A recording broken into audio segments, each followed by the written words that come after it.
In this video, we'll be taking a look at 4 NBA games happening on January 4th, 2026, and providing you with free team picks and total picks for each one of those games, so 8 picks in total. Welcome back to Cash Out Sports. Let's dive right into it. Oh, and don't forget to subscribe and to click the bell icon to get notified as soon as these videos get released, so that you have more time to plan out your bets as we provide these videos on a daily basis. I can guarantee that you'll have all the important information that you'll need on these 4 NBA games after fully watching this video. One more thing before we start: if you would like to gain access to our best exclusive sports picks to take your journey to the next level, then check out our Patreon in the link down below, where we offer our best single picks, parlay picks, and much more. Now let's get started. Minnesota Timberwolves versus Washington Wizards. Minnesota rolls into this one feeling pretty proud of itself, and honestly, it should. A record of 22-13, 6th in the West, and a fresh 125-115 win on the road in Miami, where the offense looked smooth and Naz Reid came blazing in off the bench. That is the kind of stretch that quiets a lot of questions. This version of the Wolves is not just Anthony Edwards does something ridiculous and everybody else hangs on anymore. They play like a grown team now, with that mix of star scoring and real structure that coaches love to point at on film. You see it in all the little details that do not show up in one highlight. The ball does not stick as much, the spacing actually makes sense, and they keep winning all those boring battles on the glass that decide spreads more often than people like to admit. The roster helps that vibe a lot. You have Edwards as the clear number 1, Rudy Gobert protecting the rim and cleaning misses, Naz Reid changing games when he checks in, and Jaden McDaniels doing the quiet, pesky work that wins possessions. Then you throw in Julius Randle and Donte DiVincenzo as extra firepower, and suddenly there is this feeling that every lineup Minnesota rolls out has a plan and an identity. They shoot it better than league average from deep. They usually end up with more rebounds than you, and they do not have to pray that a single guy gets hot just to stay in a game. That is the kind of profile that travels pretty well, even on the second night of a back-to-back. Washington, meanwhile, is sitting at 9-24 and technically at the bottom of the Southeast, but weirdly enough, the mood is not as miserable as that record sounds. They have actually pulled off 4 wins in their last 5 and are coming off 2 straight, including a road upset in Milwaukee on a late CJ McCollum dagger and a very comfortable home win against Brooklyn. For a fan base that has seen a lot of gray, that little burst of color feels huge. Alex Sarr starting to look like a real two-way problem, Trey Johnson splashing threes, Justin Champagnie coming in with energy. It all gives this sense that the Wizards are finally at least pointing in a direction instead of just drifting. The long-term picture, though, still looks rough if you zoom out. Over the full season, Washington scores in the low 100 teens and gives up something in the 120s. That is bottom tier on both sides of the ball, with one of the worst defensive ratings in the league and a double-digit negative point margin that usually tells you more truth than any hot week will. It is like putting a fresh coat of paint on a car whose engine is still coughing. Nice, but you would not bet your rent on that car winning a long race. From a betting standpoint, the market basically shrugs and says, "Yep, contender versus lottery team." Minnesota sits around a double-digit road favorite, roughly that 10-point neighborhood, which is a pretty loud number for a team traveling from Miami to DC on a back-to-back. The thing is, Washington is also on the second night, just without the plane ride, and the Wolves have the deeper, more experienced rotation. Minnesota can stagger Edwards, Randle, and Gobert, keep a competent ball handler on the floor, and still get quality minutes from guys like Reid and DiVincenzo. Washington is relying on a bunch of young wings, rookies, and second-year players to hold up all game against that kind of pressure, which is a fun story to watch but a scary one to trust against a serious team. Injuries tilt things even more physically. The Wizards have been shorthanded on the wing, with names like Keyshawn George, Cam Whitmore, Corey Kispert, and Sharif Cooper all tied up in various issues recently, and question marks hanging over guys like Tristan Vukcevic and Malaki Branham. That is exactly the part of the roster you do not want thin when the opponent's forwards and bigs crash the glass and play downhill. On the Minnesota side, you are basically talking about Terrence Shannon Jr. as the notable absence, which matters for depth but does not touch the main skeleton of how they win. So when you strip away the short-term Wizards are suddenly frisky story and just look at the matchup, it is a top 10 offense and defense with real size and maturity walking into a gym against a still leaky defense missing important rotation forwards. Hot streak or not, that is a hard ask for Washington to keep within single digits for the full 48, especially if Minnesota's jumper looks anything like it did in that blowout in Chicago and the win in Miami. As our first pick for this matchup, the Timberwolves to cover the spread as favorites is our full game side pick. The projected number is parked in the mid-230s, around that 235 to 236 band depending on where you shop, which looks high at first glance if you still think of Minnesota as a grinding defensive team. But if you actually watch how these two play, the picture changes. Neither side is trying to crawl through a game. Minnesota plays at a slightly brisk pace, right around that 100 possessions range, and they are comfortable getting into early offense if they see an edge. They are not some old-school walk-it-up group. They are just selective about when they run. Washington leans the other way and basically wants things to look like pickup ball at the park. Their pace sits a bit higher, more in that 101 area and near the top 10 in the league, which makes sense when you have guards and wings like CJ McCollum, Bub Carrington, and Trey Johnson who are happiest when they are stepping into rhythm threes in the first 8 to 10 seconds of the clock. Half-court sets are almost like a tax they pay when they have to. That difference in personality actually pushes towards scoring rather than slows it down. If Minnesota was a slug and Washington wanted to run, you could imagine a tug of war where the slower team drags the tempo into the mud. Instead, you have one side that prefers controlled speed and another that loves chaos. And those two often meet in the middle at fast enough that defenses start making little mistakes. You see it in recent Minnesota box scores: 136 to 101 against Chicago, 142 to 138 in that wild overtime against Denver, 125 to 115 over Miami. These are not rock fights. Stylistically, the Wolves are built to punish exactly the kind of defense Washington has shown all year. They sit in that top group in points per game and right around the top in three-point percentage, which is not an accident when Randle can bully smaller defenders inside. Gobert and Reed keep hammering the offensive glass, and Edwards lives at the free throw line when he attacks gaps. Once those drives start, kickouts to shooters become inevitable, and that is where DiVincenzo and the rest of the supporting cast quietly add to the total. It is the basketball version of compound interest, little advantages adding up possession after possession. On the other side, the Wizards are still very much a we will score, but we cannot stop much outfit. They live near the bottom of the defensive rankings, giving up something in the 120s, and they rank among the worst teams in the league at both protecting the three-point line and closing out defensive possessions with rebounds. And that is before you even factor in the missing or compromised wings they have been dealing with. When you are already struggling defensively and then you pull out some of your bigger bodies and switchable forwards, rotations get slower, closeouts get shorter, and every good shooting team starts to look like the Showtime Lakers against you. The Wizards can do their part on the scoreboard too. McCollum is a professional bucket who has been closing games and running the show.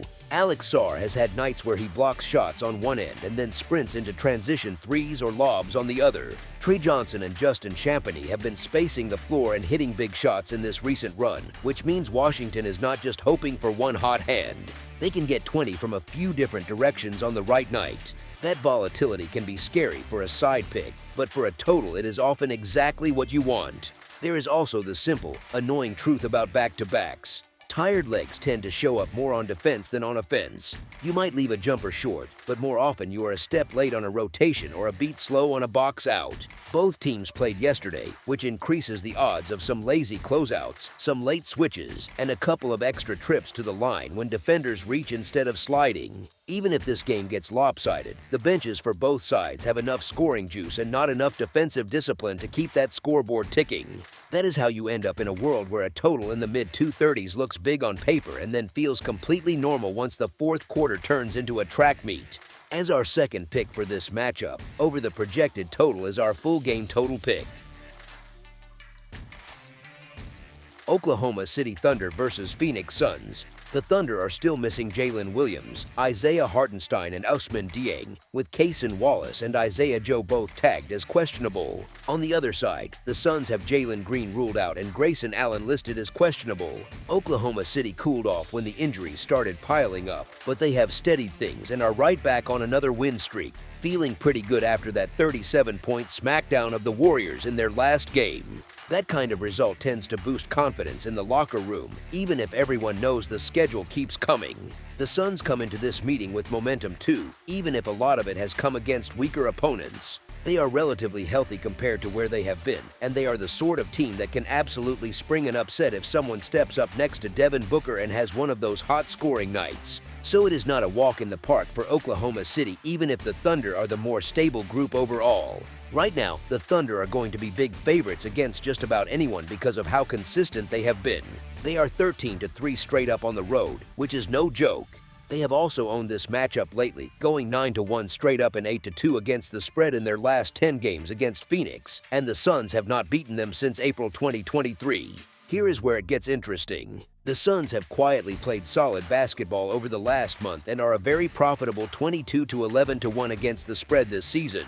With a cover rate of 66.6%, they are cashing tickets better than any other team in the league. Meanwhile, Oklahoma City has not been the automatic cover machine it used to be, sitting at 18-17 against the spread on the year. At home, the Suns crowd is going to be up for this one because it is a bit of a measuring stick for a team that has gone from shaky to suddenly decent. Honestly, it makes sense to think the Thunder find a way to win, but the question is how far they pull away, and whether that number is just a bit too rich. The recent spread trend suggests there is room for this to stay tight late, even if Oklahoma City still sneaks out with the victory.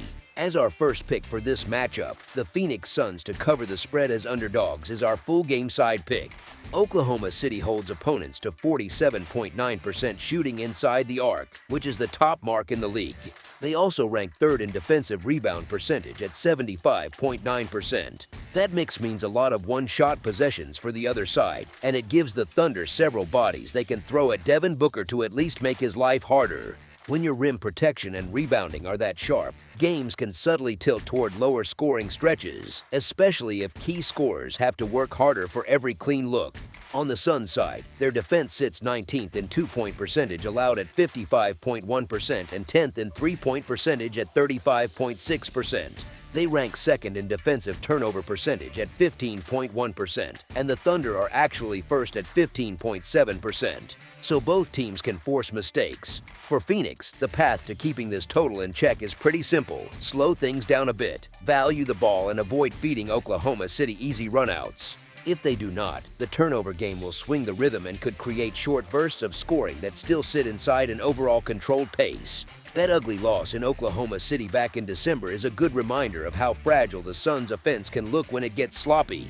They coughed up 21 turnovers and shot just 39.3% from the field, including 10 for 31 from deep, and that was without Booker. When a team has that kind of volatility built in, and it is facing a defense that guards the arc and the paint well, you are not exactly circling a track meet by default. Taken together, the strong interior and rebounding numbers for Oklahoma City, the turnover pressure coming from both sides, and the Suns' previous struggles with efficiency in this matchup all lean toward a game where points are more hard-earned than free-flowing. As our second pick for this matchup, under the projected total is our full game total pick.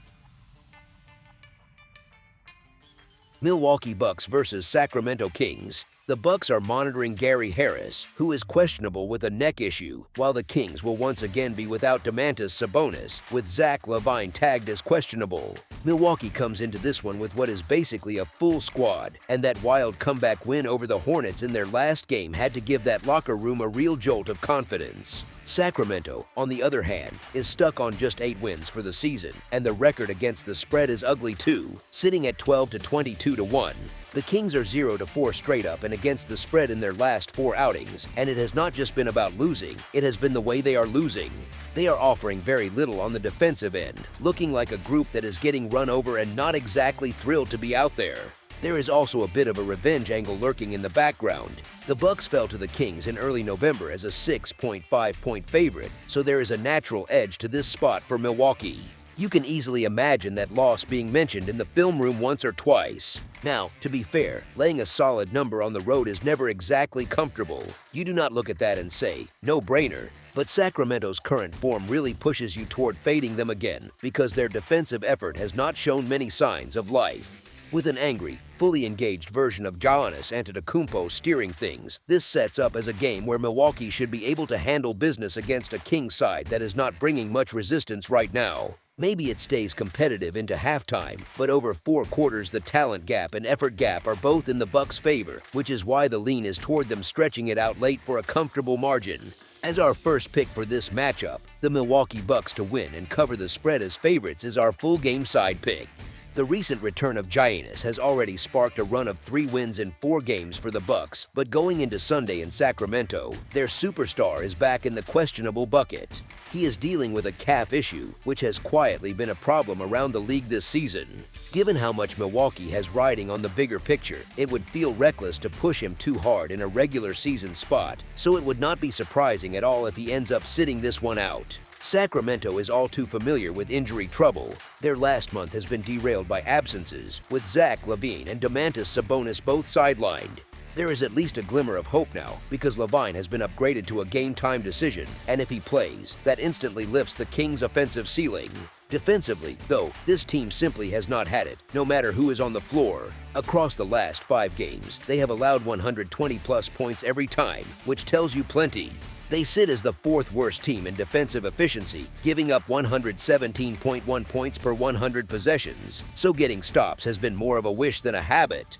This matchup has already been wild in terms of points in recent history. Across the last 10 meetings between these two, the games have averaged 251.7 total points, and the over has cashed 8 times. That is not a tiny sample, and it paints a clear picture of how these styles tend to mesh. Lots of offense, not a lot of resistance. So even with the uncertainty around Giannis, there is still enough offensive talent on both sides, and more than enough defensive leakage on the Kings' side, to expect another game where buckets come easier than stops. You are not circling this as a defensive clinic. Do not look for a ton of committed, locked-in defense here. The recent trends and history between these teams both point toward another high-scoring affair where the total has every chance to clear a typical number. As our second pick for this matchup, over the projected total is our full game total pick. Memphis Grizzlies versus Los Angeles Lakers. The Grizzlies are still without John Conchar, Zach Edey, Brandon Clark, and Vince Williams Jr., with Santi Aldama and Ja Morant both sitting in that questionable bucket. The Lakers have ruled out Gabe Vincent, Rui Hachimura, and Austin Reeves once again, so their rotation is a little thinner on the wings and in the backcourt. Memphis managed to hang around with the Lakers on Friday despite that crowded injury report, which says a lot about their effort level. But if Morant and Aldama cannot suit up this time, the degree of difficulty jumps again, and suddenly you are asking role players to punch way above their usual weight for 48 minutes. Los Angeles has now beaten the Grizzlies 5 times in a row straight up and gone 4-1 against the spread in that stretch, so recent history leans heavily one way. The second game of a quick mini-series often feels tighter, but Memphis still has that ridiculous list of absences to deal with, and there is a real chance Morant never touches the floor. That combination makes the Grizzlies a tough sell, even if you respect their grit. You also have the coaching angle. JJ Redick keeps airing his frustration with this group in public, which can easily light a short-term fire under a veteran locker room. These older guys know the narrative. They probably want to settle things down, get some momentum, and give the coach one night where he does not have to vent in the post-game. On Friday, the Lakers were good enough to get the win behind big nights from Doncic and James, and that pairing was simply too much for the battered Grizzlies. Over a full game, Los Angeles just has too many creators and scorers for a shorthanded Memphis roster to contain. The Grizzlies can scrap and hang around for stretches, maybe even 3 quarters, but the closing punch from Doncic and James showed up clearly in the first meeting and can very easily tilt this rematch the same way. As our first pick for this matchup, the Los Angeles Lakers to win and cover the spread as favorites is our full game side pick. Both of these teams are playing at a quick tempo, and neither has looked particularly eager to defend for a full 48 minutes lately. Friday's game flew past this total, landing on 249 points, and nothing in the recent form suggests a big swing toward a slow, grindy battle. Memphis is allowing close to 117 points per game, which shows up night after night in their box scores. They give up clean looks, they foul, and they end up in games where the opponent's final total looks pretty healthy. The Lakers, for their part, have scored at least 125 points in 2 of their last 3 outings, so their offense is humming enough to punish a defense that is even a bit off. Put that together, and you get a matchup where pace and shot quality both lean toward offense rather than defense. If both sides keep running, keep attacking early in the clock, and keep defending in spurts instead of for full possessions, another high-scoring, free-flowing game in Los Angeles is a very realistic expectation. As our second pick for this matchup, over the projected total is our full game total pick. That's all for now, so if you have any other games you would like reviewed, then leave a comment down below with the game you would like analyzed. Subscribe to our channel, leave a like on this video, and we'll get to it as soon as we possibly can. We would also love to hear your opinion on the picks presented to you in this video, whether you agree or disagree with them, so leave a comment down below and do let us know.